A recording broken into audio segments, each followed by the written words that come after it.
Welcome back to the RuggedMade Tech Corner. I'm Jared. We're continuing our series of videos on how to troubleshoot, maintain, and repair your lawn and garden engine. We're talking about these kinds of small engines that you would have on your log splitter or a plate compactor, snowblower, generator, these kinds of machines. So in this episode, we're going to take a closer look at our carburetor.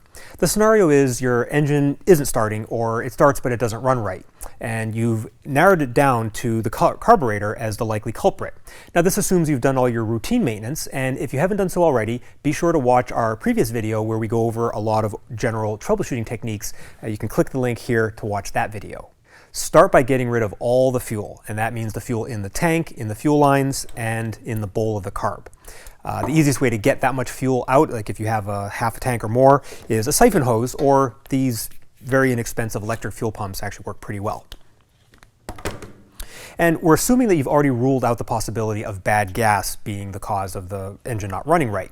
If you haven't already done that, now's the time to check it with known good fuel, and the best way to do that is to get some of this ethanol-free fuel from the hardware store. If it won't run on this stuff, it's definitely not a fuel problem. What are the symptoms you're having? If the engine doesn't start at all, it's probably not getting any fuel. If it does start, but it doesn't run right, or it dies out after a while, well, the carb is clearly letting some fuel in, but probably not enough. And that could be due to some blockages in these tiny little passageways that run all through the inside of the carb. So in either case, you're going to have to remove the carburetor and give it a good cleaning. We're going to be working on the carburetor from this Honda GX270 engine. This is representative of a lot of the engines in common use and is identical to the carburetor on the Raven engines. You might have an engine from Briggs or Kohler or Tecumseh, and the carburetor might be a little bit different, but generally the techniques we'll be talking about today will still apply. So refer to your owner's manual for more details. Before you do a full teardown of the carburetor, you can easily check the float inside the bowl. If your engine seems to constantly flood, or if it isn't getting any fuel, the float and the needle in the bowl may be the culprit. To remove the bowl, make sure the fuel petcock is in the off position, and then we're going to remove the bolt at the bottom. So here's our fuel petcock in the off position. This is the drain bolt. You probably want to drop that first and drain any fuel that may be in there from some testing you were doing. And then we're going to remove this bolt in order to drop the bowl. It's a 10mm head.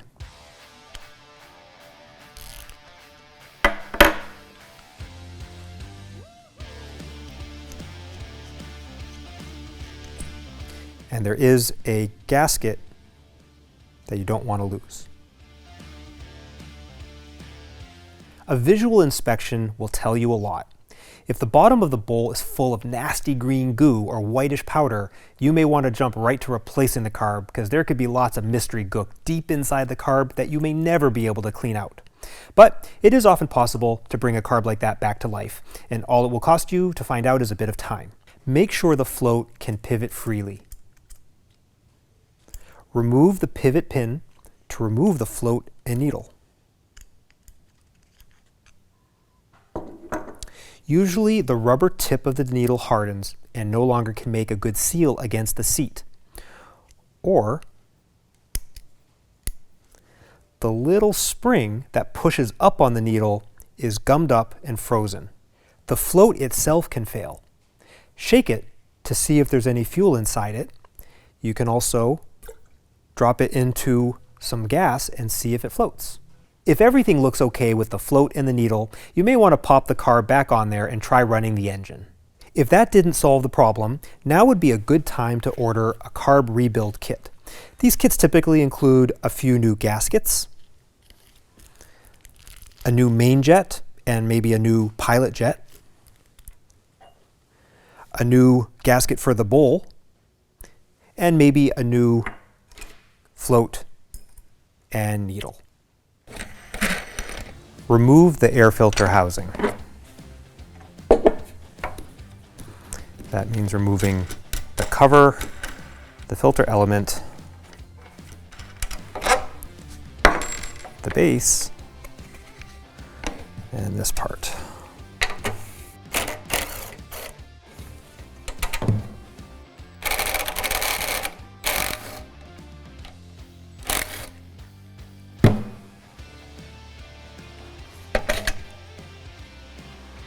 Notice this hose goes onto this nipple You'll need to remember that when you reassemble it. So now we have access to the carb itself.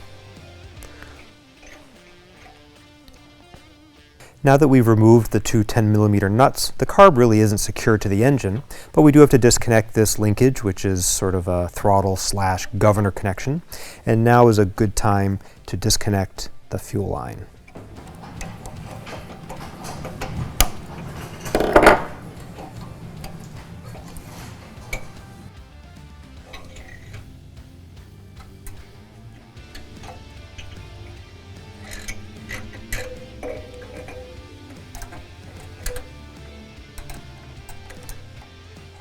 You may be able to remove the carburetor without damaging the original gaskets, but reusing gaskets can create new problems such as air leaks, so we recommend ordering a set of replacement gaskets before performing this repair.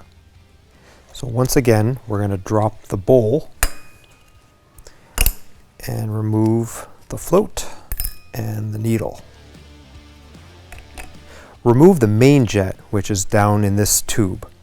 Sometimes you have to modify a tool. I ground the edges of this screwdriver off to get the jet out of an old jet ski carburetor, but this hole's pretty big, so my screwdriver fits fine. It's a straight slot. And remember that these are brass fittings in aluminum, so you don't need to use too much force.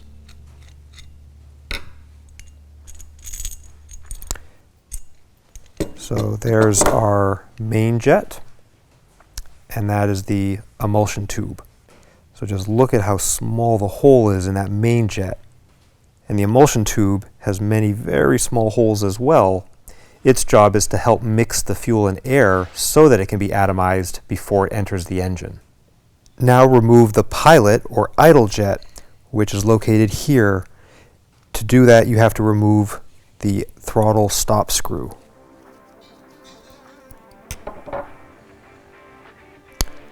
This is plastic, so be careful when unscrewing it. Remove this spacer. And this piece is the idle jet. The easiest and most common way to clean a carb is to spray the heck out of it with carb cleaner. This usually works pretty well. But carb cleaner is nasty stuff, so be sure to wear gloves and eye protection and use it in a well-ventilated place. A nylon bristle brush like this is also great for getting some of this gook off if your carb's really dirty. Here's an inexpensive set of carb cleaning tools that you can get. Some of these little pieces really help get into the nooks and crannies. We've got lots of little ports here. You want to be sure to hit those with some carb cleaner using this nozzle.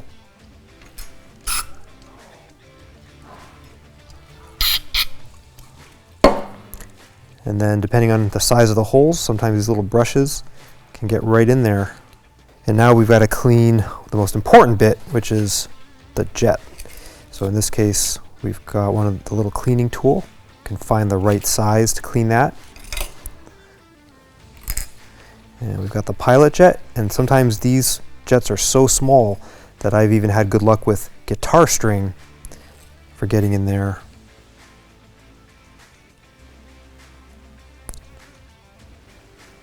And the emulsifier tube also has some very small holes, and the guitar string works great for those.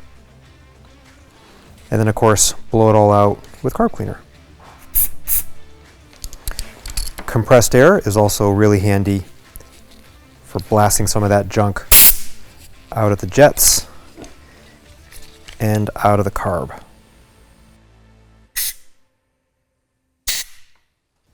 So here we've got a really filthy, well-used engine off of a plate compactor. So let's get this carb removed and disassembled so we can clean it. Now, a great way to clean a carb that's this dirty is with an ultrasonic cleaner. It's one of the best ways to clean the crap out of the passageways that could be deep down inside the carburetor. This is a fairly large benchtop ultrasonic cleaner, but you can get smaller, less expensive ones. They sell them to clean things like glasses and gun parts. Now, they may not be able to fit a carburetor all the way in and submerge it, but you can just run it multiple times and rotate the part until it's all been cleaned. Now, there are a lot of different thoughts about what to use for a solution that you put in the distilled water, anything from simple green to pine sol or a specialty solution. Today, we're going to be using an actual ultrasonic cleaner, carburetor, and small parts cleaning solution. So let's get this cracked open and get going. With some of these tiny parts, one of these little mesh things from the grocery store can help you keep them from ending up on the bottom of the tank. And one thing to keep in mind is that these parts should never be allowed to sit on the bottom of an ultrasonic cleaner. They should always be suspended in a basket of some kind. And there's our carb. And because our tank is so large on this particular cleaner, but the parts are small, we're using just a Pyrex measuring bowl inside so that we don't have to waste a lot of the solution. Only the distilled water in the Pyrex bowl actually has the carb cleaning solution. And that way we can use it and throw it out more regularly and keep it clean. So our water is already hot because it's been on for a while, and now we're going to turn the cleaning action on.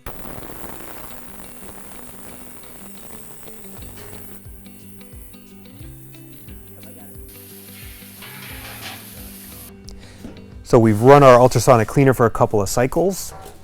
Notice that the water in there is hot. And now we're going to pull our parts out and see how clean that filthy carb is. Now you can already tell, at least the superficial dirt that was on there, a lot of that has come off. And most of that will come off easily with a brush. What we really care about is the nooks and crannies deep inside, and that's where the ultrasonic cleaner really does the best job.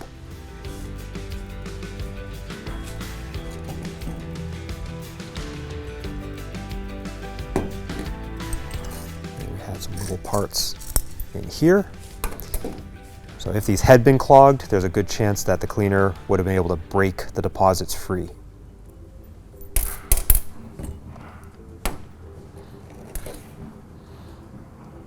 That gasket's cleaner. Still a little bit of superficial dirt. Ultrasonic cleaners aren't really good at getting thick dirt off of stuff. They're really more about the internal areas. And that was our pilot jet. And the bowl, still a little bit of sludge, but notice it's moved, so it's been freed up. So all that's left is to get this button back up and slap it back on the engine. Now that your carb is hopefully clean, reassemble it and install it on the engine. So the emulsifier tube, the main jet, the float and needle, the float pivot pin, don't forget the bowl gasket,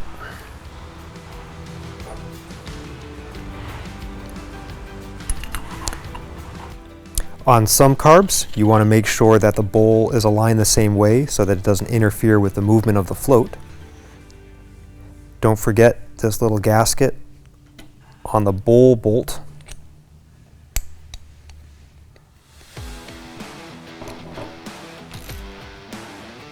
Reinstall the pilot jet next.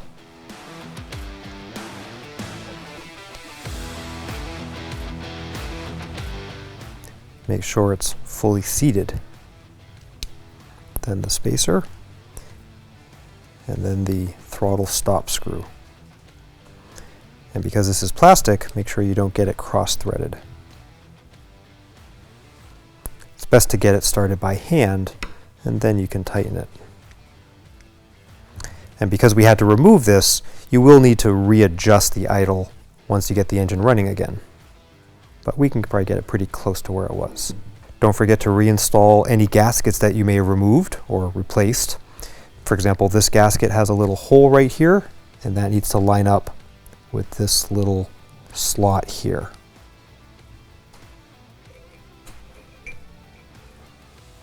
Remember to connect this spring on the throttle cable first, because you need to rotate the carb.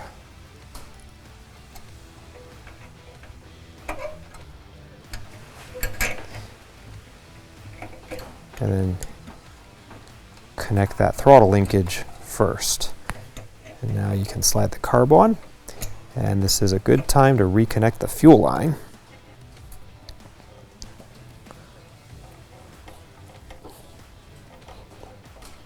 Okay. do not forget the choke lever. Put on the last gasket. And then remount the air filter base.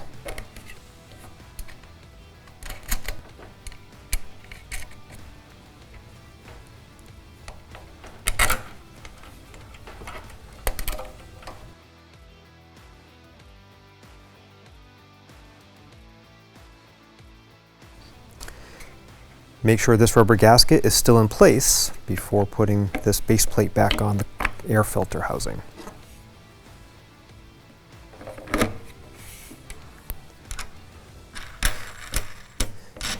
Secure the air filter element.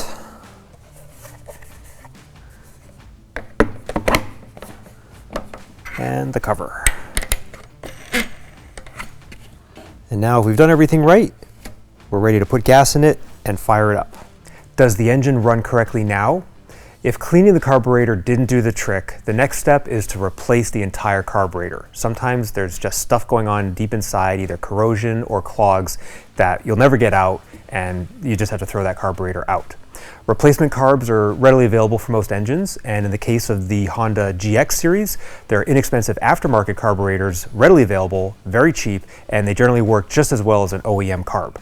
And those are also going to work on a lot of the engines like the Raven and the Harbor Freight Predator that are basically based on the GX engines. There really isn't much you can do to adjust or tune one of these carburetors. Most of the carburetors on these 4-stroke engines nowadays lack a mixture screw that would help you adjust the fuel-to-air mixture like you might still see on a 2-stroke carburetor for something like your chainsaw. About the only thing you can do is swap out the main jet. There are a few different sizes, but even then, the standard jet that comes in your carb is probably going to cover most people in most of the lower 48 for most of the year. Now, if you happen to live in the desert or up on the top of a mountain, you might need something like a high altitude jet kit, which is available for some of these engines. The air is thinner, and that's going to actually reduce the amount of fuel getting in to match the reduced air, oxygen that's in the air. Just keep in mind, if you do install one of those kits, the engine is not going to be able to generate as much power as it might with the normal jet at sea level. Hopefully your engine is back up and running after doing a deep clean on your carburetor or replacing it if that was necessary. If your engine is still not running right, it's time to go back to troubleshooting and try to identify the next most likely culprit. Stay tuned to the RuggedMade channel where we'll be posting more tech videos like this one. Thank you for watching, and let us know in the comments what other topics you'd like us to cover next time.